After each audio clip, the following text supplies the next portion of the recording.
In 2001, a real-world exercise tested the emergency response to a bioterror attack on the continental United States. The operation was called Dark Winter. Within just a few days, the simulation spiraled out of control. The operation predicted a rapid breakdown in essential institutions, civil disorder, and massive civilian casualties. Dark Winter has revealed how vulnerable we've become. Our lifestyle, our security, our safety depends on a delicate and unstable economy.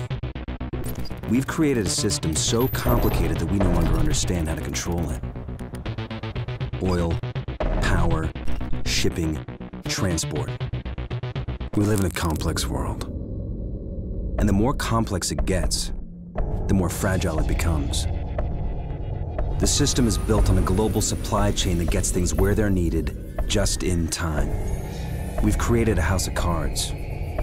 Remove just one, and everything falls apart. And what's fueling this system? Money. Americans can spend $90 billion in a single day of shopping. Last year, 200 million people swarmed their local stores on November 23rd. We call that day Black Friday. Did you know that a flu virus can survive on the surface of a banknote for up to 17 days? One day, there will be a pandemic. It could begin during the crush of Black Friday sales. A pathogen will jump from tainted banknotes to human skin, onto food, toys, children, and loved ones.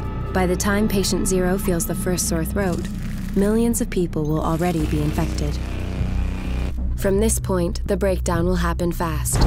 Day 1, hospitals will reach capacity. Panic will strike. Day 2, quarantine zones will be established. Resources will be rationed. Transport will go into lockdown. Day 3, international trade will stop. The oil will dry up. The stock market will collapse. Day 4, the power will fail. The shelves will be empty. The taps will run dry. And once hunger and despair take hold, people will do anything for survival. By day 5, everyone will be a potential threat.